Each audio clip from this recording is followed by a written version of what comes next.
What's going on, everybody? So, today, my birthday, technically. Today's my birthday. 42. Yeah, one of those years that I'm not looking. I'm not a fan of getting old. Anyway, this is kind of technically part of my birthday present, right? I think Daedalic Entertainment knew about it. So they were like, we got to get Jean a Star Trek game. Anyway, during a recent gaming conference, there was two Star Trek games announced. I'm going to talk about one today, another one another day. Star Trek Voyager: Across the Unknown. So when I saw this, I was just like, "What?" Right? So it's Star Trek Voyager Across the Unknown is a story-driven survival strategy game in which the fate of the iconic starship is in your hands. Take the helm, manage the ship and resources, and make difficult decisions. Will you be able to bring home the ship and its crew? Let's take a look at this trailer.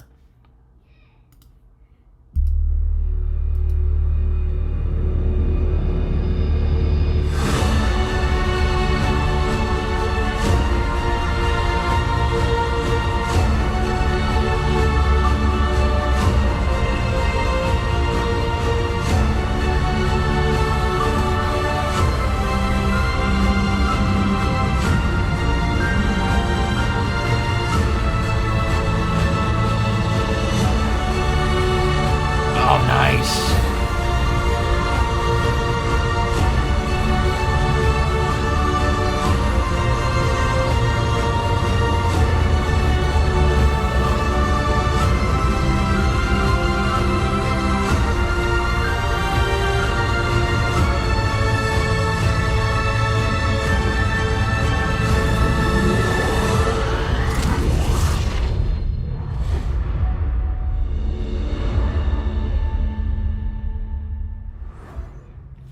Wow.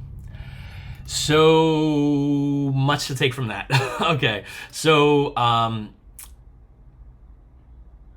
there are three map modes. There is a ship mode, which you probably saw where it had like, it was almost like that. I don't know if you ever played Fallout Shelter, but it almost looks like that. System view, so you have like Voyager here. I'm assuming you can visit planets. But from what I took from this is that you're literally starting in the Delta Quadrant, right? I wonder if you get to make that choice whether to destroy the array, right, or use the array to go back to the Alpha Quadrant. As it would probably be a short game if that happened. But anyway, so I don't think they'll probably do that. But you start at the Ocampa system, right, and then you go to the Alpha Quadrant, which is 70,000 light years. So that's quite a bit of, even at maximum warp, right? That's quite a bit of a journey, right? And you get to make the decisions on where to go, right? And you're a Federation starship, you're going to need resources, right? You need dilithium crystals, you need deuterium. So it's not like, all right, let's set a course for home. We have unlimited everything, go. No, it's not like that. You have to get dilithium, you have to get deuterium. You're going to run into, some races that are not going to be too kind, right? The Borg being one of them, right? So you're probably going to need to repair, the ship and stuff. So there's stuff. Looking at this stuff here, visit the L-class planet to search for natural foods. So food, I'm assuming, is going to be a resource. I see a Borg icon here. I don't know what this means. That means fuel, or is that like a CPU? This looks like science stuff. This might be dilithium or deuterium, so like a fuel. I don't know what that would represent. This, I'm assuming, energy? I don't know. I don't know what that would mean. I don't know what that would mean, and I don't know what that means. That would mean food. So I'm kind of curious how they're going to handle food on this, because you got replicators, right? So can you increase food, right, by just using more fuel? I don't know. It's interesting. They did in the actual show in Star Trek Voyager supplement, like, you have replicator, but you also can eat in the galley from foods that they obtain from planets. Build a hydroponics bay, another place to get food. Eye of the Needle. Investigate the wormhole. You have 3 cycles left. I'm assuming a week. Activate replicator rations for a total of 20 cycles. With 40 cycles, you have 27 cycles left. What's a cycle? And then you have another system here. Collect, produce, or trade 1,000 food. So that's really cool. You can do that. And visit different planets. You got a question mark on each one of them, so you probably have to do like scanning and stuff. This is the ship side, right? So you get to zoom in, right, on the ship, and let's download a full-size version. And I was wondering, I'm like, why is there only certain decks? There's 15 decks on Voyager. Why are there only certain decks that are lit up? And I zoomed in, and I found out that like these decks are destroyed, right? So I'm assuming this has something to do with an encounter with the Borg or somebody that destroyed a significant part of the ship, that there's only enough power for certain parts of the ship. And you see this in certain episodes where Voyager doesn't have enough power, so they have to consolidate everybody into a few decks, or sometimes battle damage. So interesting. I see tech tree here. So that's going to be interesting. We do know that Voyager did incorporate new technology from like the Borg and stuff like that to help them shave off a couple of years to getting home. You can zoom in. This is almost like kind of like reminds me of Fallout Shelter, where you can zoom in and be like, oh, this is so cool. And I wonder what you can do with it. I know you can build compartments. So maybe like you can take these 2 battery compartments and make them into like a hydroponics bay. You see 7 of 9 here, so we'll get some people that you know, are from, you know, Star Trek Voyager. Some battles. So I don't know how battles are going to be handled in this game, but I'm very interested. That's a Nova class starship. So from season 6, episode 2, or the last episode of season 5. You have away team missions. So you get to choose who's on your away team. I wouldn't probably bring Seska. I'm just saying. And then you get to make decisions. Captain, we reached our destination. Orders, continue or return later. It'll tell you damaged. Fly to the trading station. Toggle power, demolish. And I'm assuming you demolish. It'll take 6 off. So that means I'm assuming it'll save power. I wonder if there's like a crew. Oh, there it is. So Voyager typically, I think, had a crew around 150. I don't know what 3 means. 3 means maybe guess, because I'm assuming Neelix, 7, you know, so Voyager does have guess. The crew, 31 out of 107, so I'm assuming went through some kind of heavy battle. And then the last image of beautiful Intrepid class starship. Anyway, coming soon, so there is no definitive date, but let's just go over this. A story-driven survival strategy game in which the fate of the iconic ship is in your hands. Take the helm, manage the ship and resources, and make difficult decisions. Will you be able to bring the ship home and its crew? What if scenarios? Did you ever wonder what would happen had Captain Janeway decided differently? If an important crew member had followed a different path? Interesting. So senior staff is probably going to play a role here, or what the outcome would have been. The crew of Voyager embraced Borg technology, increased their chances of survival, which technically they did.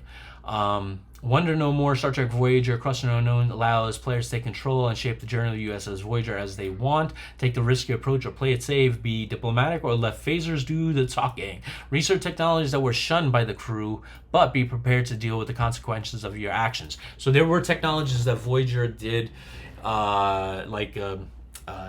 a transphasic drive, I think, something like that, which would get Voyager home in like weeks instead of years. Decades, excuse me. But it didn't work out so well, and that episode didn't end well. Let's just say that. I forgot the name of the episode, but it was in season 6. I just remember it had to do with Voyager and ice and alternate timeline. I forgot the name of the episode. My memory's not good. The game features roguelike elements, so in each run you will encounter different situations, even iconic characters might meet an early end if you don't react accordingly. Interesting. So senior staff is something could happen to them. Deep ship management research. After being forcibly into the Delta Quadrant, it ends up heavily damaged and in dire need of repairs, as well as internal reconstruction. Restored damaged, destroyed rooms, secure life support and energy supplies, and start constructing. Ship systems, crew quarters, and industrial and research facilities. You decide what to build and when to ensure the ship and what it needs for the perilous journey. I wonder if there's also going to be more moral questions, like if you approach a planet and they have a key resource, but there's a pre-warp civilization. Now, as Starfleet, I'm assuming that if there's going to be a question, it would be like a choice where it says, hey, listen, you're not supposed to, go there because pre-warp. That's one of our Starfleet rules. But these are extenuating circumstances. Do we mine and be like, hey, we're from, outer space, and, destroy their culture kind of thing? So it's going to be interesting. Expedite research into different fields, new technology, improved layouts. Will not only strengthen the ship, but also boost your crew's morale. Exotic and dangerous research like the technology of the Borg is also within your reach. I would probably not put Borg technology on my ship because you never know. As captain, you will embrace it for the potential it offers, or you will omit it for the dangers it represents. Exploration, research, acquisition, dangerous and opportunities of danger of the Delta Quadrant beacon to be beckon to be discovered by you and your crew. Scan celestial bodies to locate precarious resources that fuel your journey. Find points of interest and oddities along your way, and beware where while the Delta Quadrant may reward the bold, it punishes the careless just as quickly. And if you watch Star Trek Voyager, you know what they're talking about. Because there's certain parts that Voyager went through that was just difficult. Let's just there was I remember one episode where they would direct course to the Alpha Quadrant, but it had to go through this space. To go around it would add months or years or something like that. So journey as Voyager would not be possible without both combat between ships and away missions to planets or space facilities. For away missions, put together a team based on the individual talents of your crew. That's cool. Previous Star Trek games have done that. A team with skills and complement each other might be best suited for the task, but it's up to you to call the shots. Minimize the risk for the team's members. You rush headlong into danger or take a scientific approach. You decide. When diplomacy fails, USS Voyager and its crew are ready to enter ship combat at your command. From the bridge, you give commands for offensive or defensive maneuvers. That's cool. Targeting enemy ship systems using special weaponry. Oh, and even during ship combat, the individual skills of your crew members come to play. So you want to have a Tom Paris at the helm, and make sure that you don't send him on an away team where something happens to him, and when you need him at the pilot seat, he's not there. Can be vital kind of thing. Assign battle station to crew to bring precious skills to the table and trigger them into crucial moments to maximize your combat effectiveness.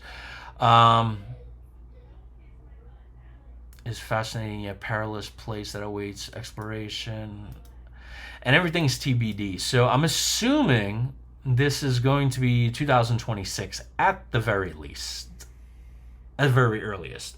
So, I'm really looking forward to it. More Star Trek games make me happy.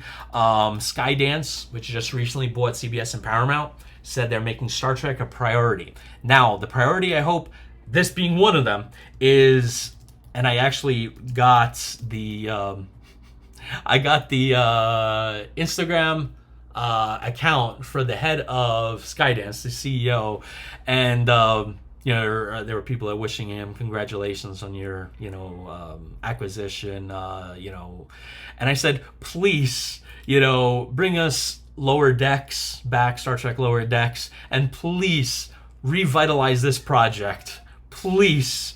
So that was a couple of weeks ago. I haven't heard anything back since, but I do hope that he does, because I love this. I've been waiting 20 plus years for this game. But anyway, hopefully you guys enjoyed this video. Star Trek, 2 Star Trek games. I'll show you the other one in the next video. But this Voyager one really is just wowed me, because you're in charge, right? You get to decide. Do you take the fastest way home? Do you avoid, do you just violate, these sovereign? And the only view that we didn't see is the sector view, right? Where, the actual route home. So do you avoid this race's space to respect their sovereignty, or you're like, look, we got to get home. I'm not adding 5 more years to 70 that we already have to do, so we're gonna go there. But now you have to fight them. Like, you have to make those decisions. Do you avoid Borg space, add another 20 years to your journey? Well, do you try to find wormholes that get you home quickly? Do you investigate every anomaly hoping that it's a wormhole that gets you home quickly? You never know. So, and I'm very curious to see what this sector looks like. Is it just Delta Quadrant, Beta, and Alpha, so you can set a route home? Or does it give you all the quadrants? So maybe you go from the Delta Quadrant to the Gamma Quadrant. If you guys are not familiar with the Gamma Quadrant, if you're a Star Trek geek like me, there's a wormhole in the Gamma Quadrant that Voyager could go to and then go directly to, Federation space. So is that a possibility? We don't know. So it's going to be very interesting. I'm looking forward to the screenshots for that. But anyway, hopefully you guys enjoyed this, and catch you next one. See you then.